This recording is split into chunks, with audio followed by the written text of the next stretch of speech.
નમસ્કાર મિત્રો, આપ સૌનું સ્વાગત છે આપણી એજ્યુકેશન બ્રેઇન ચેનલમાં. આજે આપણે ગુજરાતીના પાઠ નંબર 2 વરસાદ ને 5 પીપર એના જે મોસ્ટ આઈએમપી પ્રશ્નો છે જે સીઈટીની પરીક્ષામાં પૂછાઈ શકે છે એના વિશે આપણે જાણીશું. તો પહેલો પ્રશ્ન છે, હેલી એટલે શું? હેલી કોને કહેવાય? કે સતત વરસાદ વરસે એને હેલી કહેવાય. એટલે કે 3-4 દિવસ સુધી સતત વરસાદ વરસ જ કરે તો આપણે કહીએ છીએ કે હેલી થઈ ગઈ છે. તેમાં આવશે ઓપ્શન સી. બીજો પ્રશ્ન છે, મન ઠરવું એટલે શું? કે મન ઠરવું એટલે સંતોષ થવો.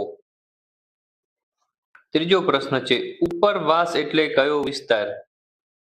તો જે નદીનું વહેણ હોય એ તરફનો વિસ્તાર, વહેણ તરફનો વિસ્તાર, કે નદીનો પ્રવાહ જે દિશામાં જતો હોય એ તરફનો વિસ્તારને ઉપરવાસ કહેવાય છે. ચોથો પ્રશ્ન છે, મોસ્ટ આઈએમપી પ્રશ્ન છે, પરીક્ષામાં પૂછાઈ શકે છે કે સરદાર સરોવર ડેમ કયા રાજ્યમાં આવેલું છે? ગુજરાત રાજ્યમાં આવેલું છે. પાંચમો પ્રશ્ન છે, આ પણ પરીક્ષામાં પૂછાઈ શકે છે, આ પણ આઈએમપી પ્રશ્ન છે. સામૈયું કરવું એટલે શું? એટલે કે સ્વાગત કરવું. કોઈ મહેમાન આવવાના હોય ત્યારે આપણે સામૈયું કરતા હોઈએ છીએ, એટલે કે એમનું સ્વાગત કરવું. છઠ્ઠો પ્રશ્ન છે, પગરખા કોણ બનાવે છે? તો મોચી બનાવે છે. આ પરીક્ષામાં પૂછાઈ ચૂક્યો છે અગાઉ. સાતમો પ્રશ્ન છે, શબ્દ સમૂહ માટે કાવડ માટે કઈ બાબત યોગ્ય છે? કાવડ કોને કહેવાય? તો કે કાંધે બોજ ઉપાડવાની તુલા. કાંધે એટલે ખભા ઉપર, બોજ એટલે વજન ઉપાડવાની તુલા. શ્રવણના હાથમાં જે હોય છે કાંધે ઉપાડેલી તુલા, એને મા બાપને ઉપાડીને ફરે છે, એને કાવડ કહેવાય છે. આઠમો પ્રશ્ન છે, આકાશ શબ્દનો સમાનાર્થી શબ્દ કયો છે? તો કે આકાશ શબ્દનો સમાનાર્થી શબ્દ છે ગગન. ટીમણ તળપદા શબ્દ માટે માન્ય ભાષામાં કયો શબ્દ છે? કે ટીમણ કરવું. ટીમણ કરવું એટલે નાસ્તો કરવો. 10મો પ્રશ્ન છે, બેસી રહેવાય નહીં ઠાલા. ઠાલા. અહીં ઠાલા શબ્દનો અર્થ શું થાય? ઠાલા એટલે કે ફોગટ, નવરા. નવરા બેસી રહેવાય નહીં. 11મો પ્રશ્ન છે, પજવવા શબ્દનો અર્થ શું થાય? પજવવું. પજવવું એટલે શું થાય? પજવવું એટલે હેરાન કરવું.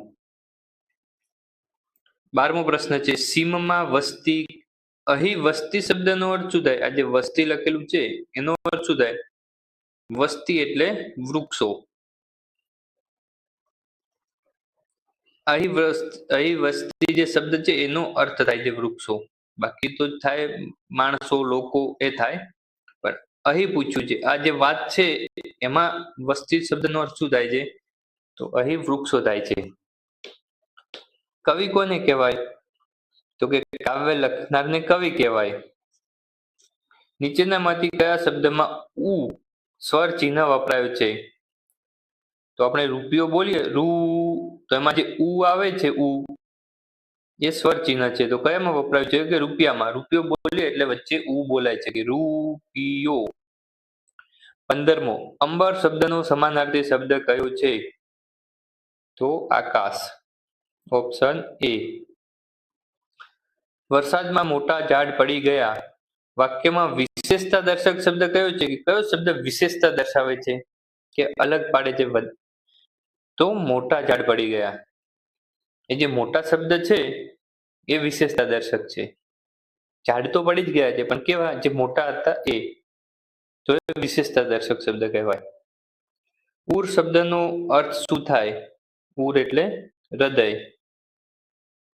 18મો, તારા જેવા જિજ્ઞાસુ વિદ્યાર્થીને ખાલી જગ્યા પુસ્તક આપી મને આનંદ થશે. તો તારા જેવા જિજ્ઞાસુ વિદ્યાર્થી ને પુસ્તક આપીને આનંદ થશે. તો ઓપ્શન બી.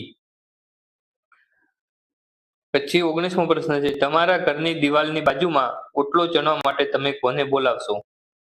તો ઓટલો ચણવાનું કામ કોનું હોય છે? કડિયાનું. કડિયાને બોલાવીશું.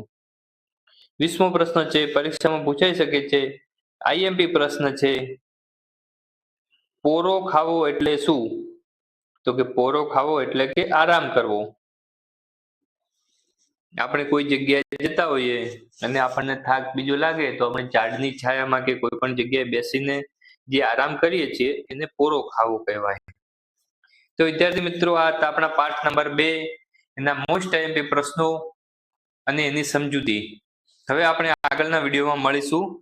ત્યાર સુધી બાય બાય.